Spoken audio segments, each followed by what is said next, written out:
Hey, what's going on, guys? It's David here from Genzio. We are in Denver, Colorado. I am with Austin from Omni. We just spoke about the history of Omni, what Omni is all about, his future presence on the Crypto Bachelor, as well as what's to come in, decentralized finance merging its way into traditional finance.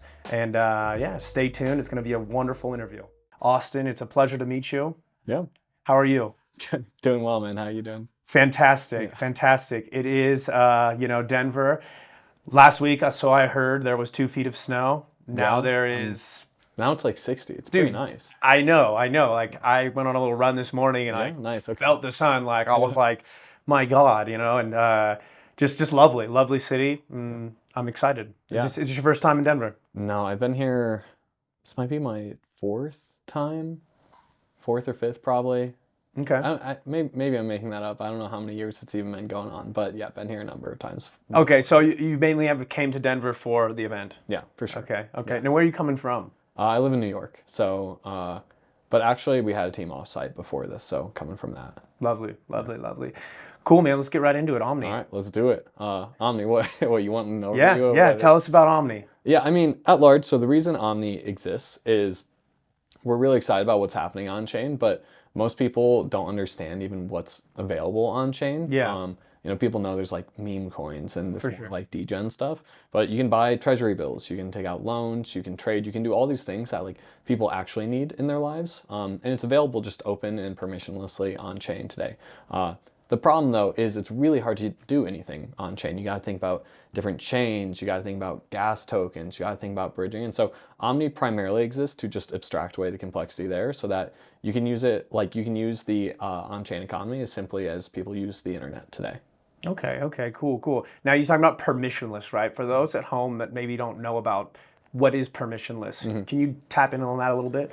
Yeah, I mean, you just don't have to ask. You don't have to go to JP Morgan and talk to the clerk and ask to do stuff with your own money. You can just do stuff with your money. It's just obviously the way that it should be. Yeah.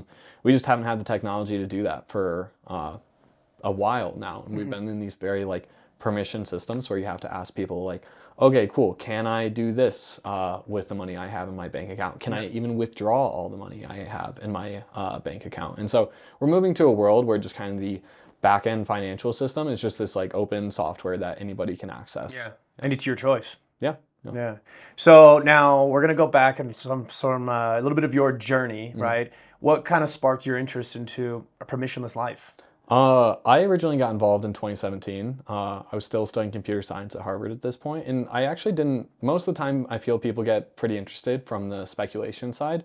I actually originally just started learning how to program Solidity. That quickly led to me speculating and buying ETH and mining it. But I basically built some software in Solidity.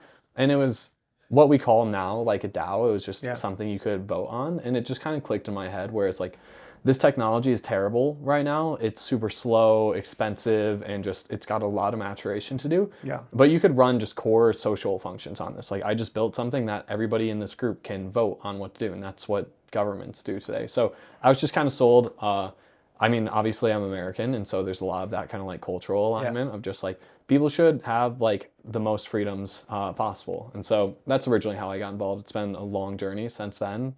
But yeah, that's originally where it started. I couldn't agree with you anymore. Yeah. I currently live out of the country and I have this mentality as well. And I see it, prevalent amongst others that I think differently maybe, or no, not maybe, for sure I do. And so I agree 100%, 100%. So, where do you see this whole like decentralized finance wave, going in the near future, let's say 10 years down the road? Yeah. I think we've taken this crazy timeline where we bootstrapped this on-chain financial system with just really, am I allowed to swear? Go ahead, let it rip. Really shitty financial assets. So it's like altcoins, meme coins, like most of these things just don't even have any form of revenue. And so we've taken this really weird timeline where we built up financial services, but it only had access to really low grade assets. Okay. So what I think this next stage, the key thing that's going to change is we're actually going to port assets from the traditional financial system. There's like RWAs, tokenization, that's like the meme of this.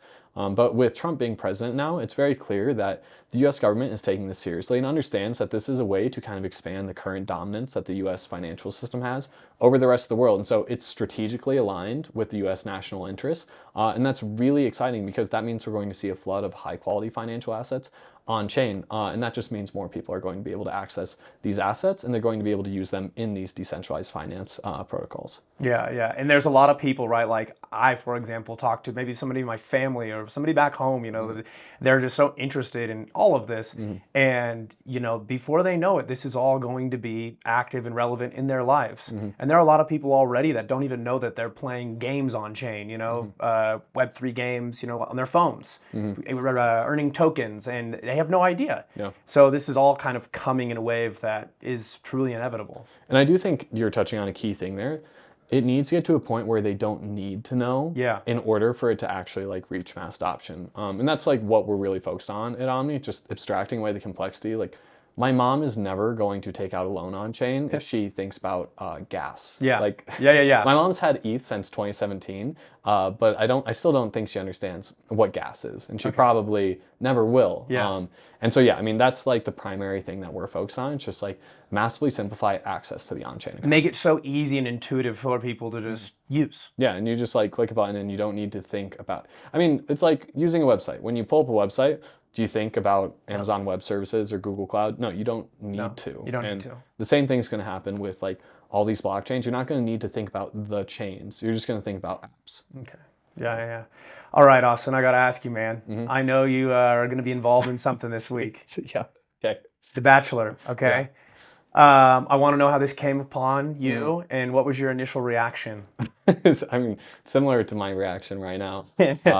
I was with a member of my team, Grace, and she was like, hey, do you want to go on the Crypto Bachelor? I was like, what's that even? Yeah. What does that mean? And I don't know, she told me a bit more about it. I still have no idea what's going to happen effectively. All I've seen is just random Instagram profiles. Yeah. And so, that is happening this week. I really don't know what to expect, but I imagine it's going to be very amusing. Expecting the unexpected sometimes can be the best. Yeah, I'm ready for it. Cool. We'll go back to Omni, right? Okay. Where do you see Omni down the road from, let's say, like I said, 10 years earlier, let's say 5 years from now? Yeah, I think so. Where we're at right now is what Omni is doing at a more concrete level. When people go to use applications right now, they have to bridge. So if you have money on Optimism and this app is on Arbitrum, you have to go to this website and you're oh, it's on Arbitrum. And then you gotta go Google, okay, how to move money from Optimism to Arbitrum. You do all that and then you can go use the application. Step one that we're doing is you don't need to bridge anymore. So even if your money's on Optimism, you can just use the app that's on Arbitrum. And so this is still for people who have a MetaMask wallet and stuff. Where we're going with this though is the next step is going to be wallets themselves, so that you're just going to have a wallet and you're not going to need to navigate around to all these different websites. You're just going to have native functionality in there where it's okay, cool, I have this asset, I can click a button and get yield on it. And that might be lent out in Aave on Avalanche, but you don't need to think about all that. Where we're going past that though is centralized exchanges. So a ton of people today, actually a majority of people today, think they've used crypto, but they haven't. They've just bought a coin on a centralized exchange. And they don't really even understand what on-chain means. And that's fine. They shouldn't need to really understand that. But what we're going to do is with Omni, we're going to make it so that when people are just holding their coins on a centralized exchange, they can access the on-chain economy just through clicking a button. They don't need to think about any of this stuff. So that's going to happen progressively over the next really the next 1 month to 3 years, kind of in that spectrum, I walked through it. But past that, where it's going is it's going to start eating into the existing financial system. We see a ton of financial services today that are kind of relying on these antiquated systems in the back end. And these are just far more efficient and they give end users better rates on things. So over time, effectively, the back end of the financial system is just going to be replaced by this open on-chain economy. And that's going to start happening pretty seriously in the next 5 to 10 years. That's so sick. Yeah, as somebody who's built in this industry for 8 years, it feels very clear to me that the past 8 years were pretty grueling and we made progress, but primarily on the technological front. We're now at a point where most transactions are nearly free and instantaneous, but this next stage is primarily about massive scale adoption, just really bring the technology to people who need it the most. It's amazing. It really is. There's a lot of naysayers, right, that are just maybe ignorant to the fact that how beneficial all of this could be, right? And this is all going to be implemented into their lives before they know it.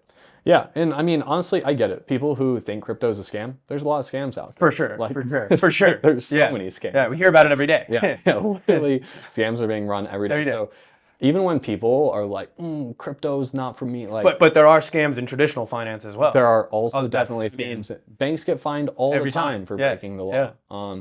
Yeah, and so people who are like don't identify as crypto people, I get it. The technology still has yet to like really prove itself in their personal lives. Yeah. But it will soon. There's not a doubt in my mind. Cool, man. Cool. So where can we follow you guys? So I'm on Twitter, 0xASK. You can follow Omni on Twitter, Omni FDN, like foundation. Yep. Those really are our primary channels, and just omni.network is the website. Cool, man. And stay tuned, because he is going to be on The Bachelor, and he's going to kill it. Stay tuned. Yeah. Hey, man. Pleasure meeting you. Thank you so much. Yeah, thanks for having me on, man. Yep. Brought to you by Hedera and Foresight Ventures. Hey, what's up? But it's not something Genzio is afraid of. If you want to survive, you got to build a hive. Ladies and gentlemen. Get back at the Genzio Media House. Awesome. Well, thanks so much for joining us today.